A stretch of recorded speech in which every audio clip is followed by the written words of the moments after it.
Hi guys, it's Arthur aka Starbucks CMDR and welcome back to our Star Wars Battlefront show. After last week's 17-minute epic blowout, you'll be pleased to know you've only got me for about 5 minutes, if I can stretch it that far.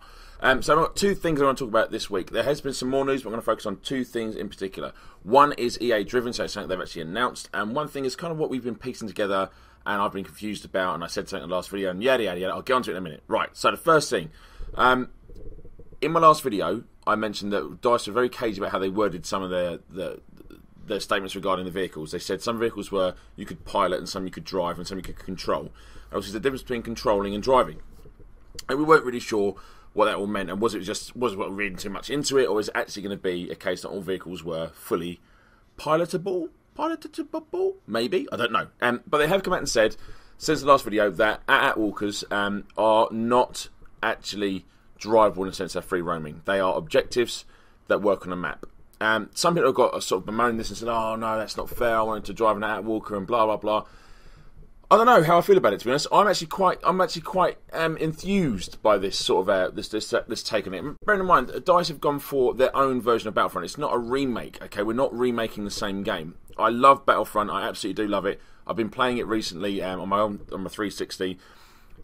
I will say this, it's not as good as you remember it, kids, alright? It's a great game, it was great for its time, but stacked up against today's current crop of shooters, it's not up there. It really isn't, okay? So if DICE are doing something different, then I'm wholeheartedly standing by them and saying this is going to be a good thing.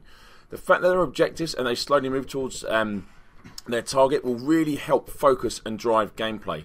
Also, there's always some dick that will take the best weapon, be it the helicopter in Battlefield 4, and just fly off at the map and waste it for the team.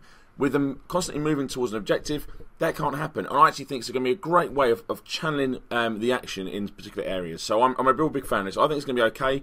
I don't think DICE have got this wrong. I think having vehicles like the AT-ST controllable makes much more sense in terms of navigating the map.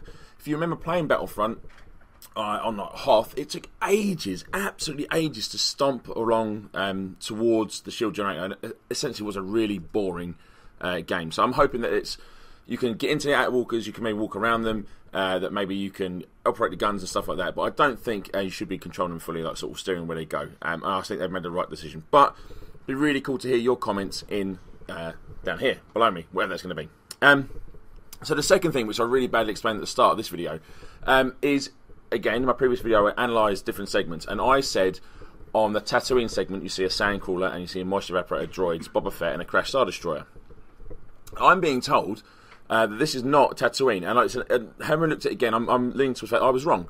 That is this, in fact, taken from the Battle of Jakku, which we all know is set 1 year after the Battle of Endor, so post people falling into the vagina in the ground. So what does this mean? Well, if this is Jakku, and this is sort of, it's canon, we know it's canon, okay, then Boba Fett is alive, or you can just select which hero characters are on which map. I don't think that's the case. I think Boba Fett is alive.